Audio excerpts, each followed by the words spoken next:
Irmãos, eu gostaria de ler com vocês, para vocês, o último capítulo do livro A Vida Cristã Normal, que eu achei muito bonito, mas eu achei que eu não conseguiria expressar, se eu falasse por mim mesma, não conseguiria expressar exatamente tudo que eu acho que o capítulo tem. Eu sei que quando os outros leem, talvez fique difícil de prestar atenção, mas a gente vai fazer um combinado. Vocês prestam atenção e eu capricho na leitura. Vou tentar não me embolar, tá? Vou ler com calma. São algumas páginas, mas acho que é um capítulo muito bonito, eu achei. Então, Oi? Vou ler com calma e pausadamente. Capítulo 14 do livro A Vida Cristã Normal. O objetivo do Evangelho. Para o nosso capítulo final, tomaremos como ponto de partida um incidente dos Evangelhos que ocorre à sombra da cruz. Um incidente que, em seus pormenores, é ao mesmo tempo histórico e profético. Estando ele, Jesus, em Betânia, reclinado à mesa em casa de Simão o leproso, veio uma mulher trazendo um vaso de alabastro com preciosíssimo perfume de nardo puro, e quebrando o alabastro, derramou o bálsamo sobre a cabeça de Jesus. Jesus disse: Em verdade vos digo, onde for pregado em todo o mundo o Evangelho, será também contado o que ela fez para a memória sua. Marcos 14, 3, 6 e 9.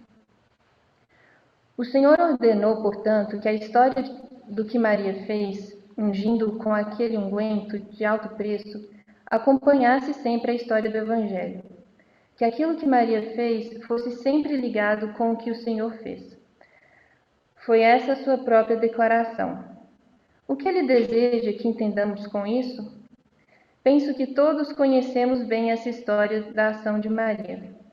Dos pormenores dados no capítulo 12 de João, no qual o incidente vem não muito depois da restauração do seu irmão à vida, podemos concluir que a família não era necessariamente rica. As irmãs precisavam trabalhar em casa, porque somos informados que, naquele banquete, Marta também servia. João capítulo 12, 2, Lucas 10, 40. Não há dúvida de que cada centavo representava bastante para elas. Todavia, uma dessas irmãs, Maria, tendo entre os seus tesouros um vaso de alabastro contendo um unguento no valor de 300 denários, derramou todo sobre o Senhor. Para o raciocínio humano, isso era realmente demais. Dava-se ao Senhor mais do que lhe era devido.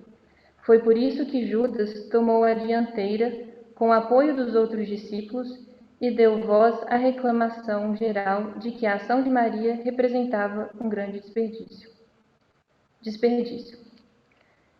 Indignaram-se alguns entre si e diziam: Para que este desperdício de bálsamo? Porque este perfume poderia ser vendido por mais de 300 denários e dar-se aos pobres. E murmuravam contra ela. Marcos 14, 4 e 5. Essas palavras nos levam àquilo que, segundo creio, está implícito na palavra desperdício, e que o Senhor deseja que consideremos. O que é desperdício? Desperdício significa, entre outras coisas, dar mais do que é necessário. Se bastam 2 centavos e você dá 100, isso é desperdício. Se bastam 2 gramas e você dá 1 quilo, isso é desperdício. Se bastam 3 dias para concluir bem uma tarefa e você gasta 5 dias ou 1 semana para realizá-la, isso é desperdício. Desperdício é dar algo demasiado por alguma coisa de reduzida importância. Se alguém recebe mais do que aquilo que vale, então isso é desperdício. Mas lembre-se, aqui estamos tratando de algo que o Senhor queria que fosse proclamado juntamente com o Evangelho, onde quer que o Evangelho fosse pregado. Por quê? Porque ele deseja que a pregação do Evangelho produza algo semelhante àquilo que Maria fez, ou seja, que as pessoas se cheguem a ele e se desperdicem por amor a ele. Esse é o resultado que ele busca. Podemos considerar, sob dois pontos de vista, esse assunto de nos desperdiçarmos por amor ao Senhor, o de Judas e o dos outros discípulos. Para o presente propósito, examinaremos as duas narrativas em paralelo. Todos os 12 pensaram que era um desperdício. Para Judas, evidentemente, que nunca chamou a Jesus de Senhor, tudo quanto fosse derramado sobre ele representava um desperdício. Não somente o unguento, como também mesmo a água teria sido um desperdício. Nesse aspecto, Judas representa o mundo. Na estimativa do mundo, o serviço do Senhor e a entrega de nós mesmos a Ele para seu serviço é um completo desperdício. Ele nunca foi amado, nunca teve lugar nos corações do mundo, de modo que o que lhe for dado é um desperdício. Muitos dizem, fulano poderia se dar bem no mundo se não fosse cristão. Pelo fato de um homem ter algum talento natural ou qualquer outro recurso aos olhos do mundo, acham que é uma vergonha para ele servir o Senhor. Pensam que tais pessoas são de fato demasiadamente boas para o Senhor. Que desperdício de uma vida tão útil, dizem. Permita-me apresentar um exemplo pessoal. Em 1929, eu regressava de Xangai à cidade onde residia, Fanchou. Certo dia, caminhava ao longo da rua com uma bengala, muito fraco e com a minha saúde abalada, quando encontrei-me com um de meus antigos professores da universidade. Ele me levou a um salão de chá onde nos assentamos. Olhou para mim, da cabeça aos pés e dos pés à cabeça, e então disse: Olhe, durante os seus dias na universidade, tínhamos as melhores expectativas sobre você e tínhamos esperança de que você realizaria algo grandioso. Você está querendo me dizer que isso é o que você é? Que isso é o que você é? Olhando para mim, com seus olhos penetrantes, fez essa pergunta direta. Devo confessar que, ao ouvi-lo, meu primeiro desejo foi o de chorar quebrantado. Minha carreira, minha saúde, tudo se fora, tudo se perdera. E aqui estava meu velho professor que me ensinara direito na escola, perguntando: Você continua nessas condições, sem êxito, sem progresso, sem qualquer coisa para mostrar? Mas naquele mesmo momento, e tenho de reconhecer que em toda a minha vida foi a primeira vez que isso aconteceu, conheci realmente o que significa ter o Espírito da Glória repousando sobre mim. O pensamento de ser capaz de derramar a vida por meu Senhor inundou minha alma de glória. Nada menos do que o próprio Espírito da Glória pairava então sobre mim. Pude olhar para cima e sem reservas dizer: Senhor, eu louvo o teu nome. Isso é a melhor coisa possível. É a carreira acertada que eu escolhi. Para meu professor, parecia um desperdício total servir o Senhor. Mas é justamente para isso que é o Evangelho, conduzir a cada um de nós a ter a estima correta do valor de Jesus. Judas sentiu que era um desperdício.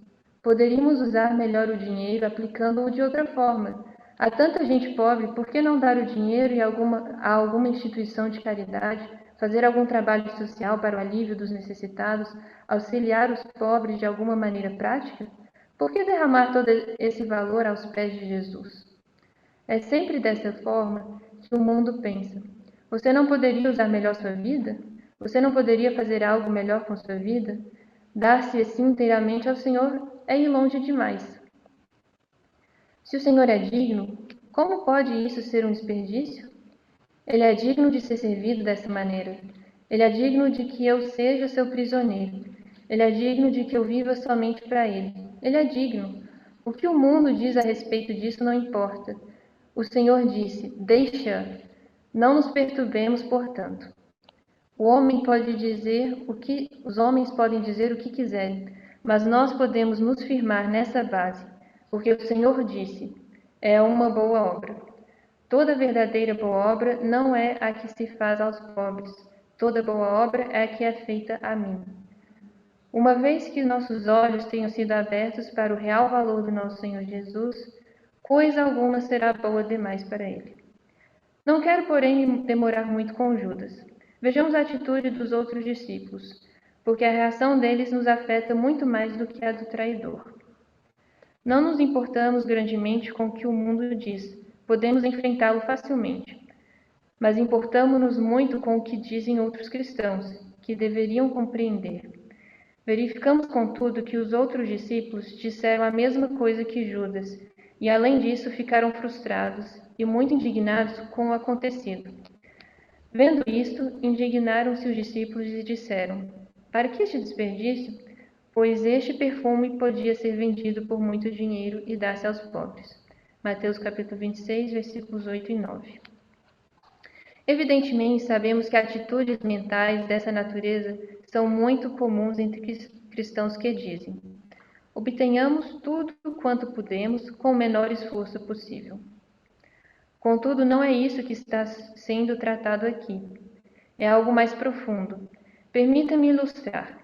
Existe alguém lhe dizendo que você está desperdiçando a vida por ficar quieto sem fazer muito? Dizem, essa pessoa deve lançar-se a esse ou aquele tipo de trabalho. Podiam ser usadas para auxiliar esse ou aquele grupo. Por que não são mais ativas? Ao dizer isso, tudo o que tem em mente é utilidade. Tudo deve ser plenamente utilizado da forma com que elas entendem. Há aqueles que se preocupam muito com aqueles queridos servos, pelo fato de aparentemente não estarem fazendo o suficiente. Podiam fazer muito mais, pensar se conseguissem entrar em algum lugar onde ganhariam maior aceitação e proeminência em certos círculos. Poderiam então ser usados de forma muito mais grandiosa.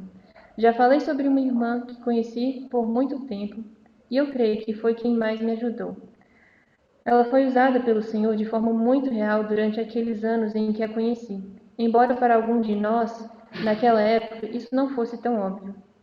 A única preocupação em meu coração era esta: ela não está sendo usada. Dizia constantemente a mim mesmo: por que ela não sai para realizar algumas reuniões, não vai a algum lugar, não faz alguma coisa? É um desperdício para ela viver nessa pequena aldeia onde nada acontece.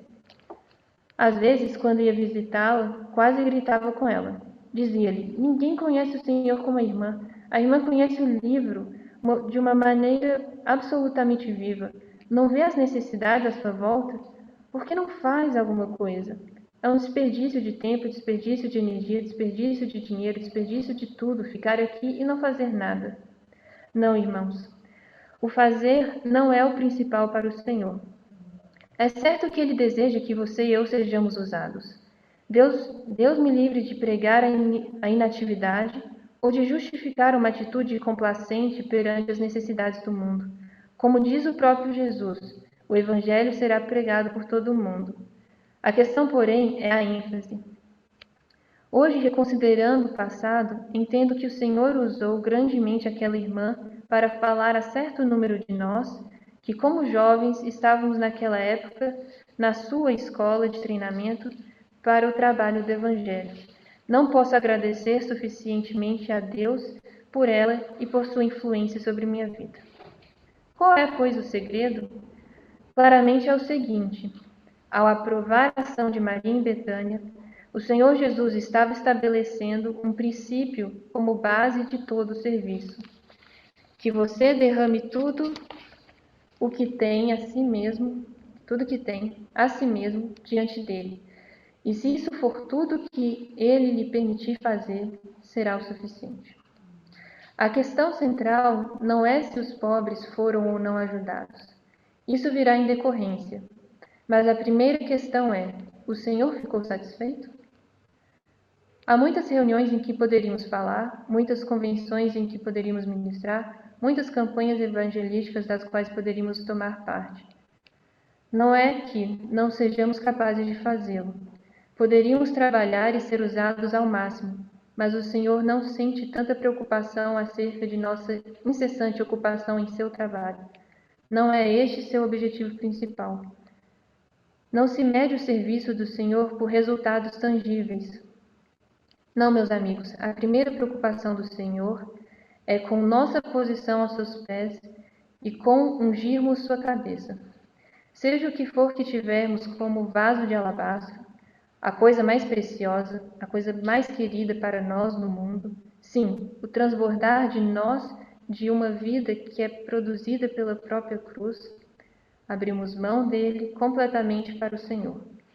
Para alguns, mesmo para aqueles que deveriam compreender isso, parece um desperdício.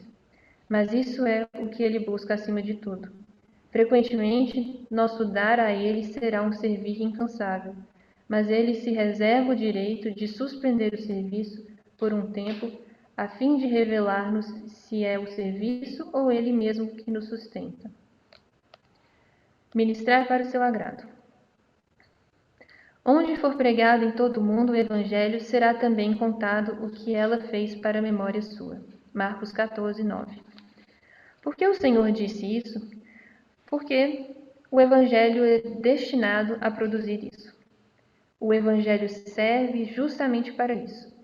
O Evangelho não é apenas para satisfazer os pecadores. Graças a Deus que os pecadores serão satisfeitos. Podemos, no entanto, chamar essa satisfação de um bendito subproduto do Evangelho, e não seu alvo primário. O Evangelho é pregado, em primeiro lugar, para que o Senhor fique satisfeito. Preocupo-me com o fato de que ressaltamos demasiadamente o bem dos pecadores e que não temos apreciado suficientemente o que o Senhor tem em vista como seu objetivo. Temos pensado no que sucederia ao pecador se não houvesse Evangelho, mas essa não é a consideração principal. Sim, graças a Deus o pecador tem sua parte. Deus satisfaz a necessidade dele e derrama sobre ele chuvas de bênçãos. Mas isso não é o principal, não é o mais importante. A coisa mais importante é que tudo deve ser feito para satisfazer o Filho de Deus. É somente quando ele fica satisfeito que nós também ficaremos satisfeitos e que o pecador ficará satisfeito. Jamais encontrei uma alma que tenha se proposto a satisfazer o Senhor e que não tenha ela própria encontrado satisfação. É impossível. Nossa satisfação resulta infalivelmente de satisfazermos primeiramente a Ele. Mas temos de nos recordar de que Ele nunca ficará satisfeito sem que nos desperdicemos, derramando-nos diante dele. Você já deu o suficiente ao Senhor? Posso dizer-lhes uma coisa? Uma lição que alguns de nós temos aprendido é esta: que no serviço divino, o princípio de nos desperdiçarmos é o princípio do poder. O princípio que determina a utilidade é exatamente o princípio de ser partido e espalhado. A verdadeira utilidade nas mãos de Deus é medida em termos de desperdício. Quanto mais você pensa que pode fazer, e por mais que empregue os seus dons até o limite máximo, e alguns até mesmo ultrapassam os limites, a fim de fazê-lo, tanto mais você descobrirá que está aplicando o princípio do mundo e não do Senhor. Os caminhos de Deus em relação a nós são todos planejados para estabelecer em nós esse outro princípio, ou seja, que nosso trabalho para Ele resulta de nós ministrarmos a Ele. Não quero dizer que ficaremos sem fazer coisa alguma, mas a primeira coisa para nós deve ser o próprio Senhor, não a sua obra. Devemos, porém, descer à questão de ordem muito prática. Você poderá dizer: abandonei uma posição, abandonei um ministério, renunciei certas possibilidades atraentes de um futuro brilhante, procurando assim andar mais perto do Senhor. Agora procuro servi-lo. Algumas vezes parece que o Senhor me ouve, e algumas vezes Ele me mantém esperando por uma resposta definitiva.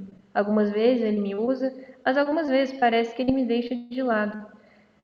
Então, quando isso ocorre, comparo-me a alguma outra pessoa que está em determinado grande sistema. Ele também tinha um futuro brilhante, mas nunca o abandonou. Ele segue e serve o Senhor. Ele vê almas sendo salvas e o Senhor abençoa seu ministério. Ele é bem-sucedido Não estou dizendo materialmente, mas espiritualmente. E muitas vezes penso que ele parece ser mais cristão do que eu pareço. Tão feliz, tão satisfeito. Afinal de contas, que vantagem tenho nisso? Ele não tem dificuldades, eu lá tenho todas. Ele nunca trilhou esse caminho, no entanto, ele possui tudo aquilo que hoje os cristãos consideram prosperidade espiritual, enquanto enfrento toda sorte de complicações. O que significa tudo isso? Estou desperdiçando minha vida? Será que realmente tenho me dado demais? Então, eis aqui o seu problema. Você sente que se seguisse os passos daquele outro irmão, digamos que se você se consagrasse o suficiente para obter as bênçãos, mas não bastante para as tribulações, o suficiente para o Senhor usá-lo, mas não bastante para que ele o deixe de lado, tudo estaria perfeitamente bem. Mas estaria mesmo? Você sabe perfeitamente bem que não. Desvie o olhar daquele outro homem. Olhe para o Senhor e pergunte-se de novo o que é que ele considera ser de maior valor. O princípio de nos gastarmos é o princípio que ele quer que nos governe.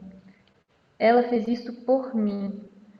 O coração de Deus é verdadeiramente satisfeito quando nós, de fato, como as pessoas pensam, nos desperdiçamos por ele. É como se estivéssemos dando muito e recebendo nada. E isso é o segredo de agradar a Deus. Oh, meus amigos, o que buscamos? Estamos procurando a utilidade, como fizeram aqueles discípulos? Eles desejavam fazer com que cada centavo daqueles 300 denários fosse utilizado ao máximo. Toda a questão consistia na óbvia utilidade para Deus, em termos que podiam ser medidos e registrados. O Senhor espera ouvir-nos dizer: Senhor, eu não me importo com isso. Se apenas puder agradar-te, isso me basta. Ungindo antecipadamente. Deixa, por que a molestais? Ela praticou boa ação para comigo, porque os pobres sempre o tendes convosco, e quando quiserdes, podeis fazer-lhes bem, mas a mim nem sempre me tendes. Ela fez o que pôde, antecipou-se a ungir-me para a sepultura. Versículos 6 a 8. Nesses versículos, o Senhor Jesus introduz o fator tempo com a palavra antecipou-se. E isso é algo que podemos aplicar hoje de maneira nova, porque é tão importante para nós como foi então para ela. Todos sabemos que na era vindoura seremos chamados a um trabalho maior, e não à inatividade. Muito bem, servo bom e fiel, foste fiel no pouco, sobre muito te colocarei. Entra no gozo do teu Senhor. Mateus 25, 21. Sim, haverá um trabalho maior, porque o trabalho da casa de Deus continuará, assim como na narrativa. O cuidado com os pobres continuou. Assim como na narrativa, o cuidado com os pobres continuou. Os pobres sempre teriam com eles, mas eles não poderiam ter o Senhor sempre. Houve alguma coisa representada por esse derramamento de unguento que Maria teve de fazer antecipadamente, ou não teria oportunidade de fazê-lo mais tarde? Creio que naquele dia futuro, todos o amaremos como nunca o amamos até agora. E, contudo, haverá maior bênção para aqueles que hoje já se derramaram completamente sobre o Senhor. Quando o virmos face a face, creio que todos nos quebrantaremos e derramaremos tudo para Ele. Mas hoje, o que estamos fazendo hoje? Alguns dias depois de Maria ter quebrado o vaso de alabastro e ter derramado unguento sobre a cabeça de Jesus, houve algumas mulheres que foram de manhã cedo ungir o corpo do Senhor. Mas elas o fizeram? Conseguiram realizar seu propósito naquele primeiro dia da semana? Não. Houve apenas uma alma que conseguiu ungir o Senhor, e essa foi Maria, que o ungiu antecipadamente. As outras nunca o fizeram, porque ele ressuscitara. Ora, eu sugiro que, de maneira semelhante, a questão do tempo deva ser extremamente importante também para nós, e que para nós a questão que está acima de todas as demais é: o que estou fazendo ao Senhor hoje? Nossos olhos têm sido abertos hoje para perceber a preciosidade daquele a quem servimos? Já reconhecemos que somente o que nos é mais querido, caro e precioso é digno de ser oferecido a Ele? Já compreendemos que o trabalho em favor dos pobres, o trabalho em benefício do mundo, o trabalho pela alma dos homens e pelo bem eterno dos pecadores, coisas essas tão necessárias e valiosas, são corretas apenas quando colocadas em seus respectivos lugares? Em si mesmas, como objetivos separados, são como nada, comparados ao que é feito ao Senhor. O Senhor precisa abrir-nos os olhos para vermos seu valor. Se houver no mundo algum tesouro precioso de arte, e eu pagar o preço mais elevado pedido por ele, quer seja 1.000, 10.000, ou mesmo 50.000 libras, ousaria alguém dizer que foi um desperdício? A ideia de desperdício entra em nosso cristianismo somente quando subestimamos o valor do nosso Senhor. A questão é esta: quão precioso é Ele para nós agora? Se lhe damos pouco valor, então evidentemente qualquer coisa que lhe dermos, por pequena que seja, parecer-nos-á um grande desperdício. Mas quando ele é realmente precioso para nossa alma, nada será demasiadamente bom, nada será demasiadamente caro para ele. Tudo o que temos, nossos tesouros de maior preço e de maior estima, derramaremos sobre ele e não consideremos ter sido uma pena havê-lo feito. A respeito de Maria, o Senhor disse: ela fez o que pôde. O que significa isso?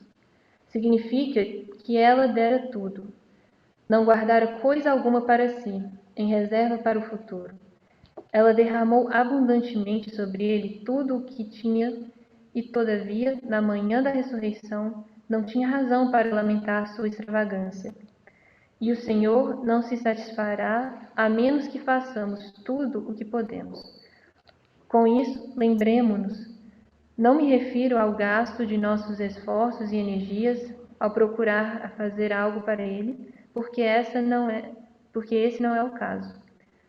O que o Senhor Jesus busca em nós é uma vida depositada a seus pés, tendo em vista sua morte, sepultamento e também os dias por vir. Naquele lar em Betânia, seu sepultamento ainda acontecia. Hoje é a sua coroação que está diante de nós, quando ele será aclamado em glória como o ungido, o Cristo de Deus. Sim, então derramaremos tudo sobre ele. Mas é coisa preciosa, verdadeiramente muito mais preciosa para ele, que o unjamos agora, não como qualquer óleo material, mas com aquela coisa de grande valor, algo que vem do nosso coração. Aquilo que é meramente externo e superficial não tem lugar aqui. Tudo isso foi solucionado pela cruz. E nós já consentimos com o juízo de Deus quanto a isso, aprendendo a conhecer na experiência o despojamento alcançado. O que Deus pede de nossa parte agora é representado pelo vaso de alabastro, algo extraído das profundezas, algo torneado, entalhado e cuidadosamente ornado, algo que, por ser tão verdadeiramente do Senhor, estimamos como Maria estimava aquele frasco, e nós não ousaríamos quebrá-lo. O que Deus demanda de nós agora provém do nosso coração, do mais profundo do nosso ser, e chegamo-nos ao Senhor com isso, e o quebramos e derramamos, dizendo: Senhor, aqui está, é tudo teu, porque tu és digno. E o Senhor recebe o que ele desejava. Que ele receba de nós, semelhantemente, unção hoje. Fragrância. E encheu-se toda a casa com o perfume do bálsamo. João 12:3. Em virtude de se ter quebrado o vaso e da unção do Senhor Jesus, a casa foi permeada pela mais doce fragrância. Todos podiam apreciá-la, e ninguém podia ficar alheio ao aroma. Qual é o significado disso? Sempre que você encontra alguém que realmente sofreu, alguém que passou por experiências com o Senhor e que lhe trouxeram limitações, e que em vez de procurar libertar-se a fim de ser usado, dispôs-se a ser aprisionado por ele, aprendendo assim a achar satisfação no Senhor e em nada mais, imediatamente detecta algo. Imediatamente seu sentido espiritual percebe uma doce fragrância de Cristo. Algo foi esmagado, algo foi quebrado naquela vida, e por isso você percebe o aroma. O perfume que encheu a casa naquele dia em Betânia ainda enche a igreja hoje. A fragrância de Maria nunca desvanece. Foi necessário apenas um golpe para quebrar o vaso para o Senhor, mas a ação dela, aquela de dar-se sem reservas e a fragrância daquele unguento, permanece. Estamos falando do que nós somos, não do que fazemos ou do que pregamos. Talvez há muito tempo você vem pedindo ao Senhor que se agrade em usá-lo de tal maneira que ele possa impressionar a outros com ele mesmo por seu intermédio. Essa oração não é necessariamente um pedido para receber o dom de pregar ou de ensinar, mas sim que você seja capaz de, em sua interação com outros, comunicar Deus, a presença de Deus, a percepção de Deus. Permita-me dizer, querido amigo, você não pode produzir tais impressões de Deus nos outros sem que tudo em você tenha sido quebrado aos pés do Senhor Jesus, até mesmo suas possessões mais preciosas. Uma vez alcançado esse ponto, você poderá parecer, ou não, ser muito usado de uma maneira visível, mas Deus começará a usá-lo para criar a sensação de fome em outros. As pessoas sentirão o perfume de Cristo em você. As pessoas que você menos esperaria detectarão isso. Elas perceberão que aqui está alguém que tem andado com o Senhor, que tem sofrido, que não se tem movido livremente, independentemente, mas que já aprendeu o que significa sujeitar todas as coisas a Ele. Esse tipo de vida cria impressões, e tais impressões produzem fome, e a fome leva os homens a continuar sua busca, até que são conduzidos por revelação divina à plenitude de vida em Cristo. Deus não nos põe aqui primeiramente para pregar ou para fazer um trabalho para Ele. A primeira razão porque Ele nos põe aqui, é para criar nos outros fome por Ele mesmo. É por isso, portanto, o que prepara o solo. É isso, portanto, o que prepara o solo para a pregação. Se pusermos um bolo delicioso perante dois homens que acabaram de ter uma lauta refeição, qual será a reação deles? Falarão acerca do bolo, admirarão seu aspecto, discutirão a receita, falarão sobre o preço, farão tudo afinal, menos comê-lo. Mas se estiverem verdadeiramente com fome, não passará muito tempo sem que o bolo acabe. E o mesmo acontece com as coisas do Espírito. Nenhuma obra verdadeira terá início em uma vida sem que primeiramente seja criado um sentimento de necessidade. Mas como isso pode ser feito? Não podemos injetar apetite espiritual à força nos outros. Não podemos compelir as pessoas a terem fome. A fome tem de ser criada e pode ser criada nos outros apenas por aqueles que levam consigo impressões de Deus. Sempre gosto de pensar nas palavras daquela mulher rica de Sunem, falando do profeta que tinha observado, mas a quem não conhecia bem, ela disse: Vejo que este que passa sempre por nós é santo homem de Deus. 2 Reis 4:9. Não foi o que Eliseu disse ou fez que lhe transmitiu essa impressão, mas o que ele era. Ela podia perceber alguma coisa simplesmente pelo passar do profeta por ali. Ela podia ver O que percebem as pessoas a nosso respeito? Podemos deixar muitos tipos diferentes de impressão. Podemos deixar a impressão de sermos inteligentes, de termos vários dons, que nós somos isso ou aquilo. Mas não, a impressão deixada por Eliseu foi uma impressão do próprio Deus. Essa questão da nossa influência sobre os outros gira em torno de uma coisa: a obra da cruz em nós, com o objetivo de satisfazermos o coração de Deus. Isso requer que eu busque seu beneplácito, que procure satisfazer somente a Ele e que eu não me importe de quanto isso me custe. A irmã de quem tenho falado encontrou-se um dia em uma situação muito difícil para ela, que lhe custaria tudo. Eu estava com ela naquela ocasião e juntos nos ajoelhamos e oramos com os olhos marejados de lágrimas. Olhando para cima, ela disse: Senhor, estou pronta a quebrar meu coração para que eu possa satisfazer o teu coração.